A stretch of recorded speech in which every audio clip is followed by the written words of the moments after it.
bring you another episode of Doing the Things You're Supposed to.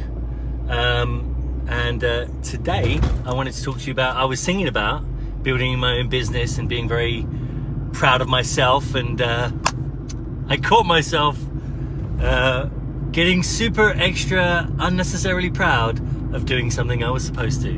Doing something I'm supposed to do, building my own business.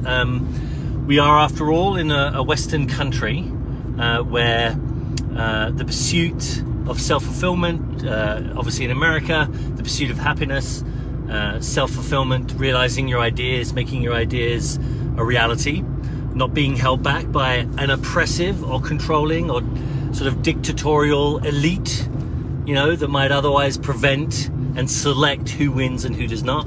And, you know, as soon as I had that thought, super proud of myself, super pleased with how I'm building my own business, I figured I had to get my Facebook Live going and share with you another message about doing things you're supposed to. You know, I think being your own boss is something. Hey, Nathan. Being your own boss is something that many of us, I can't say all of us, many of us aspire to. One of the reasons why I say many of us, sort of a qualifier, is when I was vice president of business development at the #1 marketing firm in marketing systems for financial advisors, I would present to financial advisors all the time, and, you know, regularly enough that it was consistent. When I, you know, presented, they'd attended a webinar of ours or read materials that we made available online.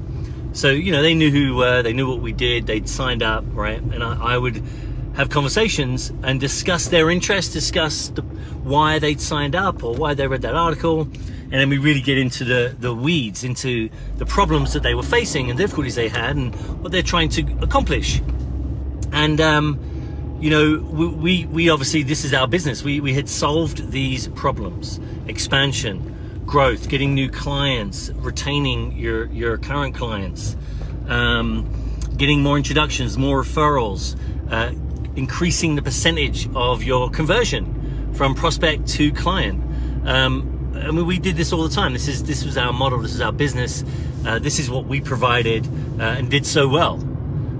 Countless people were made millionaires through this company and protected the wealth and built the wealth of their clients and offered great value, a deep relationship, a meaningful relationship with their customers, just not being transactional. It was key to what we offered and to what we taught our clients. And, you know, so I'd be discussing these solutions, they'd be interested and engaged, and then all of a sudden you could just feel it. It was palpable, right? They would be like, oh, it's work. Oh, you know, I have to do things differently than I'm doing them. I have to maintain relationships. I have to be adding people to my monthly drip. I have to be reaching out to my clients, having conversations, you know, at least an annual meeting and a review. And there was a discipline in how we recommended they go through presentations, and, you know, that would be something they'd have to learn, and scripts and procedures and steps, and getting their team knowing exactly what they're doing, to schedule out meetings, the various meetings through the year, and getting people to events. You know, there was new things to learn, and when it came down to, you know, they agreed they wanted the results, right? They agree we knew what we were talking about, but they did not actually want to do the work.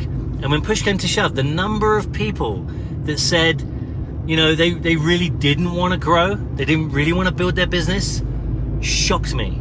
I mean, it would take my breath away sometimes. They're like, no, I don't really want to go beyond where I'm at. You know, I'm going to think about that. That's a lot of work. I'm not sure if I'm ready. My mind will be blown.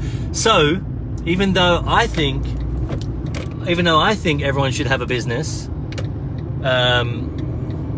even though I think everyone should have their own business, and I would imagine that people would be super excited finding the ways to do that, it's not actually always the case. It's not actually always true. So the thing, you know, in many ways, obviously these are limited in how they relate to people. Being on time is obviously relates to everybody, really. But in this case, you know, setting up your own business, being your own boss, being independent, creating your own wealth, building your own community, and providing them with the tools that they need, and sharing insights and learning, you know, with that community, with your client base. I really do think it's something you're supposed to do. And to those who it appeals to, get on with it. You should do it, absolutely. But again, no reason to be super self-satisfied that I'm building my own business.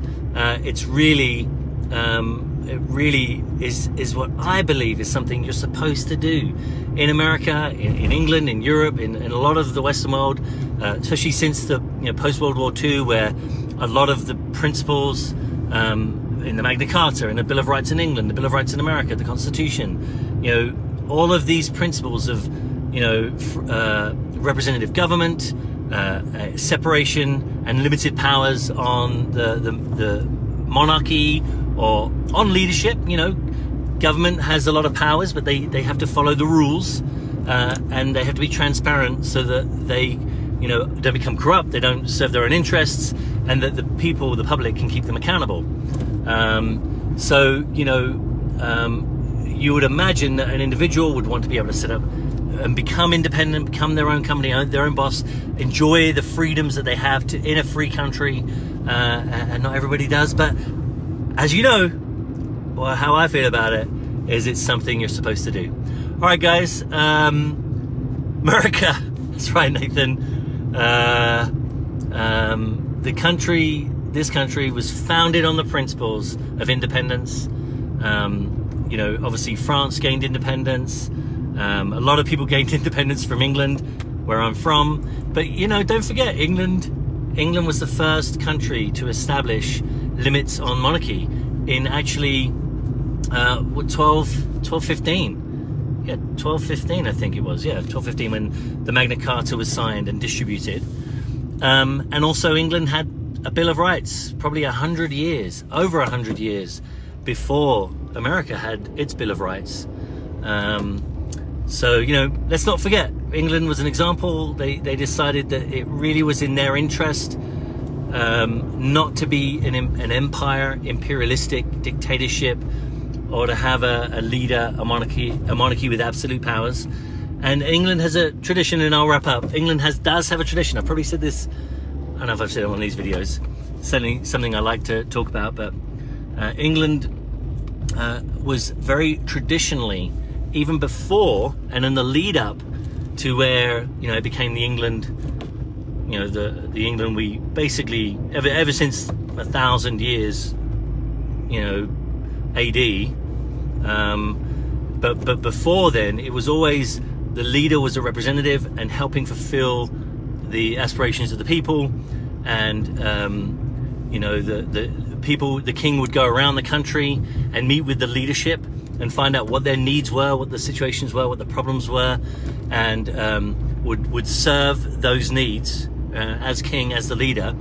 And also, when it did come to time to war, England, unlike many other countries, actually put it to the people. They called Parliament. Parliament wasn't always a full-time institution. It got called by the king in order to debate whether or not the country would go to war. Wasn't true in any other country. No other country in Europe, the king, when he wanted to go to war, he just went to war, and that was it. But in England, we actually called Parliament together to debate with elected officials, also appointed lords, who were lords because of what they'd accomplished for the country, and defended or brought and in service to the crown. But so don't forget, England was always interested in serving the will of the people, meeting the will of the people, and gave up its empire in keeping with those early beliefs and those early practices. Anyway, kind of got a little off track, but I don't know, did I really? You know what, I didn't, did I? I'm on track because the whole episode is doing things you're supposed to with regards building your own business. And some of these concepts are key to building and having your own organization and success. It's one of the reasons why people go off onto their own to have their own business, create their own business and their own success. They sometimes feel that their boss, where they work at, is a bit of a tyrant. They aren't able to do the things they want to do. They have great ideas, but there are limits. There's politics. There's a small clique in the organization sometimes that they're not a part of. So that's why they very often, that's the reason why I wanted to go off on my own. I'm like, I'm limited. I'm not going to be able to be the emotional, powerful speaker and communicate to audiences. And I'm not going to be able to I wasn't able to fully implement the imagination, the ideas I came up with for the expansion of the company, the future of the company. There were limits. And eventually it was like, you know what? I need to go. It's time for me to go. I need to set up my own company. I love those guys. I visited them several times since I left the company. And obviously I talk fondly and lovingly about the tools I learned and the principles I gathered there, and the excitement with which I rose up to that position. It really is establishing the way in which you will be free to fulfill your goals and dreams by being independent and having your own business. Just like America said, we want our own country, and France said, the people of France said, we want control of our country, right? This is independence. This is the way in which you get that fulfillment and in pursuit of happiness. All right, guys, that's it from me. Thanks so much for joining me on another episode of doing things you're supposed to. Bye now.